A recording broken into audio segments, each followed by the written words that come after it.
আপনার পকেটে কি কোনো ছিদ্র আছে? দাঁড়ান, পকেটে হাত দেবেন না। আমি কাপড়ের ছিদ্রের কথা বলছি না। আমি বলছি সেই অদৃশ্য ছিদ্রের কথা, যেটা দিয়ে মাসের শুরুতে আসা স্যালারির মোটা বান্ডিলটা মাসের ২০ তারিখের মধ্যেই ভ্যানিশ হয়ে যায়। আপনি কি জানেন আপনি সারা জীবনে কত টাকা ইনকাম করবেন?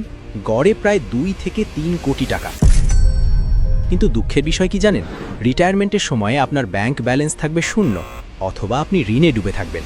কেন? উত্তরটা জানলে আপনার পায়ের নিচ থেকে মাটি সরে যাবে।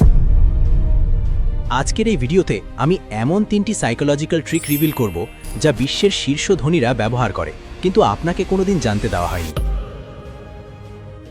এবং ভিডিও শেষে এমন একটি সিক্রেট ফর্মুলা দেব, যা আপনার ১০ বছরের সেভিংস টার্গেট মাত্র ১ বছরে পূরণ করে দিতে পারে।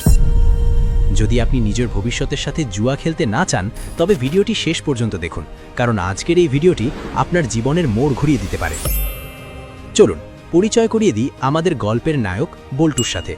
বল্টু দেখতে আপনার বা আমার মতোই। বল্টু মাসে ৩০,০০০ টাকা বেতন পায়। মাসের ১ তারিখে যখন মোবাইলে টিং করে মেসেজ আসে, your salary has been credited, তখন বল্টুর হাঁটাচলা বদলে যায়। নিজেকে তখন তার ইলন মাস্কের ছোট ভাই মনে হয়। প্রথম সপ্তাহে বল্টু ভাবে, অনেক খেটেছি, আজ বন্ধুদের নিয়ে কাচ্চি না খেলেই নয়। দ্বিতীয় সপ্তাহে ভাবে, আরে ধারা যে সেল চলছে, এই জুতোটা কিনলে আমাকে হিরো লাগবে। তৃতীয় সপ্তাহে বল্টুর পকেটে টান, সে রিক্সা বাদ দিয়ে হাঁটা শুরু করে। আর চতুর্থ সপ্তাহে বল্টুর ডিনার হয় ৫ টাকার বিস্কুট আর পানি দিয়ে। বল্টু মনে মনে ভাবে, পরের মাস থেকে টাকা জমাবই। কিন্তু সেই পরের মাস আর আসে না। বল্টুর সমস্যা ইনকাম নয়, বল্টুর সমস্যা হলো পার্কিনসন্সের ল। এই অর্থনীতির নিয়ম বলে, আপনার ইনকাম যত বাড়বে, খরচও ঠিক ততটাই বাড়বে। যতক্ষণ না আপনি এই লুপটা ভাঙছেন, আপনি ১ লাখ টাকা বেতন পেলেও ফকিরই থাকবেন। আপনি কি বল্টুর সাথে রিলেট করতে পারছেন? গত মাসে এমন কোন ফালতু খরচটা করেছেন, যেটা না করলেও চলতো? কমেন্টে ঝটপট লিখুন তো, আমি আপনার কমেন্টের জন্য অপেক্ষা করছি। আমরা অনেকেই ভাবি টাকা জমানো মানেই কৃপণতা। একদম ভুল। টাকা জমানো মানে হলো স্বাধীনতা। বস যখন জঘন্য ব্যবহার করে, তখন মুখের উপর রেজিগনেশন লেটার ছুঁড়া মারা সাহস হলো সেভিংস।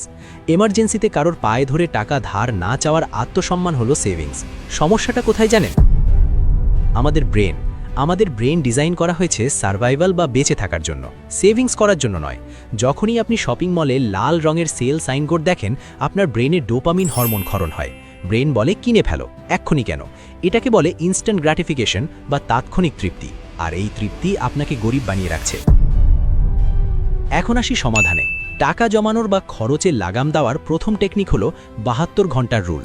ধরুন আপনার খুব ইচ্ছে হলো নতুন একটা স্মার্ট ওয়াচ বা দামি কোনো গ্যাজেট কেনার। হাত নিষ্পিস করছে অর্ডার নাও বাটনে চাপ দেওয়ার জন্য। ঠিক তখন নিজেকে থামান। নিজেকে বলুন, আমি এটা কিনবো, কিন্তু এখন না, ঠিক ৭২ ঘন্টা বা ৩ দিন পর। কেন ৩ দিন? কারণ সাইকোলজি বলে, কোনো কিছু কেনার তীব্র আকাঙ্ক্ষা সাধারণত ৪৮ ঘন্টা পর কমে যায়। ৩ দিন পর আপনি লজিক দিয়ে চিন্তা করবেন, ইমোশন দিয়ে নয়। তখন দেখবেন ৯০% সময় আপনার মনে হবে, ধুর, এটার তো দরকারই নেই। বিশ্বাস হচ্ছে না? আজকেই ট্রাই করে দেখুন, আপনার হাজার হাজার টাকা বেঁচে যাবে, গ্যারেন্টি। কাজ না হলে কমেন্টে এসে যা ইচ্ছা বলে যাবেন, আমি সব দায় মেনে নেব। দ্বিতীয় টেকনিকটি একটু অদ্ভুত কিন্তু সুপার পাওয়ারফুল। এর নাম হলো অদৃশ্য ট্যাক্স। সরকার যেমন আপনার ইনকাম থেকে জোর করে ট্যাক্স কেটে নেয় আর আপনি কিছুই করতে পারেন না, ঠিক তেমনই আপনি নিজের ওপর একটা ট্যাক্স বসান। ধরুন সেটা ১০% বা ২০%। স্যালারি পাওয়ার পর আপনার প্রথম কাজ হবে না বাড়ি ভাড়া দেওয়া না বিল দেওয়া। প্রথম কাজ হবে এই ২০% টাকা এমন একটা অ্যাকাউন্টে ট্রান্সফার করা, যার কোনো ডেবিট কার্ড আপনার কাছে নেই, যার পাসওয়ার্ড আপনি মনে রাখেন না। ভাববেন আপনার স্যালারি ৩০,০০০ নয়, ২৪,০০০। বাকি ৬,০০০ টাকা চুরি হয়ে গেছে। শুনতে কঠিন লাগছে? প্রথম ৩ মাস কষ্ট হবে, কিন্তু মানুষের ধর্মই হলো মানিয়ে নেওয়া। আপনি ওই ২৪,০০০ টাকাতেই মাস চালিয়ে নেবেন, কিন্তু ব্যাকগ্রাউন্ডে আপনার একটা বিশাল টাকার পাহাড় তৈরি হতে থাকবে, যা আপনি টেরও পাবেন না। আচ্ছা, ভিডিওর এই পর্যায়ে একটা সিরিয়াস প্রশ্ন করি, উত্তরটা মনে মনে দিন। যদি আজ আপনার চাকরিটা চলে যায় বা ব্যবসায় লস হয়, তাহলে জমানো টাকা দিয়ে আপনি কতদিন চলতে পারবেন? ১ মাস, ৩ মাস, নাকি কালকেই না খেয়ে থাকতে হবে? যদি উত্তর ৬ মাসের কম হয়, তাহলে বন্ধু আপনি রেড জোনে বা বিপদ সীমায় আছেন। ভিডিওটা দেখতে থাকুন, কারণ এর থেকে বের হওয়ার উপায় আমি এক্ষুনি বলছি। আমরা বড় খরচ নিয়ে টেনশন করি, কিন্তু ছোট খরচ আমাদের ডুবিয়ে দেয়। বিখ্যাত অর্থনীতিবিদ ডেভিড বাক এটাকে বলেছেন দ্য লাতে ফ্যাক্টর। ধরুন আপনি প্রতিদিন অফিস ব্রেকে ২০ টাকার চা আর ১০ টাকার একটা বিড়ি বা স্ন্যাক্স খান। দিনে ৩০ টাকা, মাসে ৯০০ টাকা, বছরে প্রায় ১১,০০০ টাকা। যদি এই টাকাটা আপনি একটা ভালো মিউচুয়াল ফান্ড বা এসআইপিতে ইনভেস্ট করতেন আর বছরে 15% রিটার্ন পেতেন, 30 বছর পর ওই তুচ্ছ 30 টাকাই হয়ে যেত প্রায় 50 লক্ষ টাকা। অবাক হচ্ছেন? একেই বলে কম্পাউন্ড ইন্টারেস্ট বা চক্রবৃদ্ধি মুনাফার জাদু। তবে টাকা জমিয়ে ব্যাংকে ফেলে রাখলে কিন্তু লাভ নেই। কোথায় টাকা রাখলে সবথেকে বেশি রিটার্ন পাবেন তা জানতে ওপরের আই বাটনের ভিডিওটি দেখে নিন। আইনস্টাইন এটাকে বিশ্বের অষ্টম আশ্চর্য বলেছেন, অথচ আমরা এই টাকাটা ধোঁয়া বানিয়ে উড়িয়ে দিচ্ছি। আমি বলছি না আপনি চা খাওয়া ছেড়ে দিন, আমি বলছি হিসেবটা বুঝুন। ছোট ছোট ছিদ্রই কিন্তু বড় জাহাজ ডুবিয়ে দেয়। আজ থেকে একটা মাটির ব্যাংক কিনুন, পকেটে যত খুচরো টাকা বা কয়েন থাকবে সব ওখানে ফেলুন। বছর শেষে ওটা ভেঙে দেখুন, ওটা দিয়ে হয়তো আপনার একটা ইন্স্যুরেন্স প্রিমিয়াম বা ফ্যামিলি ট্যুর হয়ে যাবে। আপনাদের জন্য একটা চ্যালেঞ্জ আছে, এটার নাম হলো 21 ডেজ সন্ন্যাসী চ্যালেঞ্জ। আগামী 21 দিন আপনি শুধু নিড বা প্রয়োজনে খরচ করবেন, যেমন খাওয়া, ভাড়া, ওষুধ বা যাতায়াত। এর বাইরে 1 টাকাও ওয়ান্ট বা শখে খরচ করবেন না। বন্ধু বলল চল ট্রিট দে, বলবেন না। অনলাইনে অফার দেখলেন, বলবেন না। বাইরে খেতে ইচ্ছে হলো, বাসায় ডিম ভাজি দিয়ে ভাত খাবেন। এটা করলে দুটো লাভ হবে, 1, আপনার অনেক টাকা বাঁচবে, 2, এবং সবচেয়ে গুরুত্বপূর্ণ, আপনার উইল পাওয়ার বা আত্মনিয়ন্ত্রণ ইস্পাতের মতো শক্ত হবে। যে নিজের পকেটের উপর নিয়ন্ত্রণ রাখতে পারে না, সে জীবনের কিছুই নিয়ন্ত্রণ করতে পারে না। আপনি কি এই চ্যালেঞ্জ নিতে প্রস্তুত? যদি সাহস থাকে তবে কমেন্টে লিখুন চ্যালেঞ্জ অ্যাকসেপ্টেড। অনেকে এখন ভাবছেন, ভাই নুন আনতে পান্তা ফুরায়, আপনি আছেন সেভিংস নিয়ে। দেখুন, এটা একটা অজুহাত। আপনি যদি মাসে 10,000 টাকা ইনকাম করেন এবং সেখান থেকে 500 টাকাও জমাতে না পারেন, তাহলে আপনি যখন 1 লাখ টাকা ইনকাম করবেন তখনও জমাতে পারবেন না। এটা টাকার অঙ্ক নয়, এটা অভ্যেসের ব্যাপার। তবে হ্যাঁ, শুধু কৃপণতা করে বড়লোক হওয়া যায় না। আপনাকে ডিফেন্স বা খরচ কমানোর পাশাপাশি অ্যাট্যাক বা ইনকাম বাড়ানোর খেলা খেলতে হবে। আপনার অফিসের সময়ের বাইরে প্রতিদিন 2 ঘন্টা সময় দিন নতুন কোনো স্কিল শেখার জন্য। গ্রাফিক ডিজাইন, ডিজিটাল মার্কেটিং, ছোটোখাটো ব্যবসা বা টিউশনি, কোনো কিছু। সাইড ইনকাম বা প্যাসিভ ইনকাম জেনারেট করা এখন আর বিলাসিতা নয়, এটা প্রয়োজনীয়তা।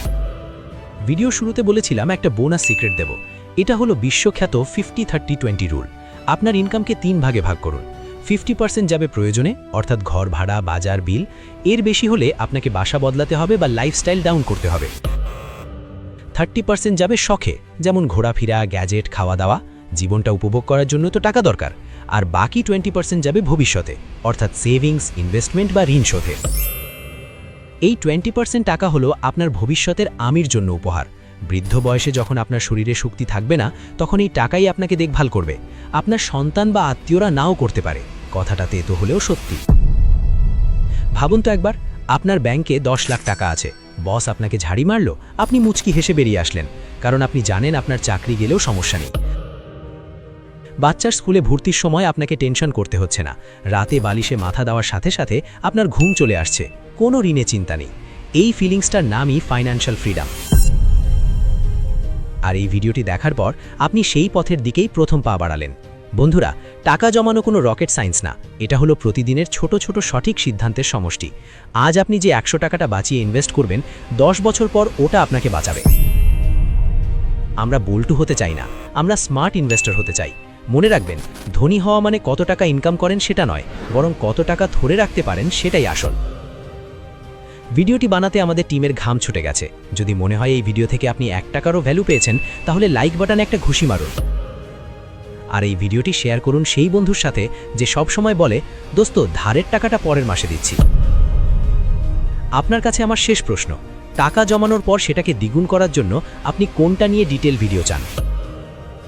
1, শেয়ার বাজার ও মিউচুয়াল ফান্ডে ইনভেস্টমেন্টের সহজ গাইডলাইন, নাকি 2, ছাত্র বা চাকরিজীবীদের জন্য সাইড ইনকাম আইডিয়া?